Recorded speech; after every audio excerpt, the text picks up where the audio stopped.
Identifier les interactions possibles entre composés est la clé de ce chapitre. Je vous propose une petite méthodologie qui n'est pas parfaite, mais qui vous aidera lorsque vous devrez faire le bilan des interactions possibles entre deux espèces chimiques. Une interaction implique deux espèces chimiques, une espèce A et une espèce B. Dans un premier temps, regardons le schéma suivant qui représente les interactions possibles impliquant l'espèce A. Regardons de plus près la logique de ce schéma.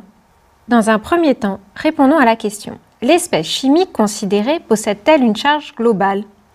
Il est facile de savoir si une molécule ou un atome est chargé. S'il est chargé, il présente une charge globale non nulle et cette charge est indiquée en exposant sur la formule brute de l'espèce chimique. Si l'espèce A porte une charge globale, alors c'est un ion. Selon la nature de l'autre espèce chimique considérée, un ion pourra impliquer une interaction ion-ion, ou ion dipôle permanent ou ion dipôle induit. Maintenant, si l'espèce A ne porte pas de charge, alors c'est une molécule. Pour une molécule, on peut se poser la question suivante. Possède-t-elle un dipôle permanent? Ou autrement dit, possède-t-elle un nuage électronique hétérogène? Si oui, la molécule est dite polaire. Sinon, la molécule est dite apolaire. Si vous ne vous rappelez plus la notion de polarité, je vous invite à regarder la vidéo sur ce sujet.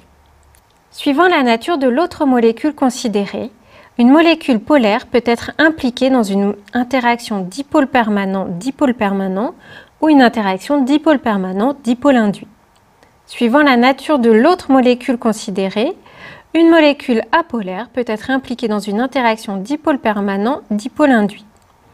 Rappelons que toutes les molécules, qu'elles soient polaires ou apolaires, peuvent présenter des déformations de leur nuage électronique et l'interaction dipôle instantané-dipôle induit sera toujours présente. Enfin, pour une molécule polaire, on peut se demander si des liaisons H peuvent être créées. Cette possibilité dépendra fortement de l'espèce B considérée. Si oui, alors l'interaction due aux liaisons hydrogènes sera à considérer. Nous pouvons appliquer le même schéma à l'espèce B considérée.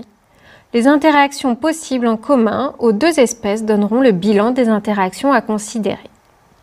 Prenons un premier exemple, regardons les interactions possibles entre l'éthanol et l'eau. Ce sont deux espèces sans charge, donc deux molécules.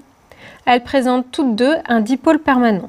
Elles peuvent mettre en jeu une liaison hydrogène intermoléculaire, parce qu'elles possèdent toutes deux un proton lié à l'atome d'oxygène, qui est un atome électronégatif, et des doublés non liants portés par l'oxygène.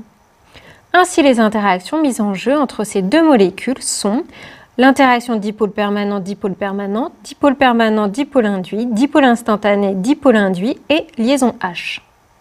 Prenons un deuxième exemple. Regardons les interactions possibles entre le diode et l'eau. Ce sont deux espèces sans charge, donc deux molécules.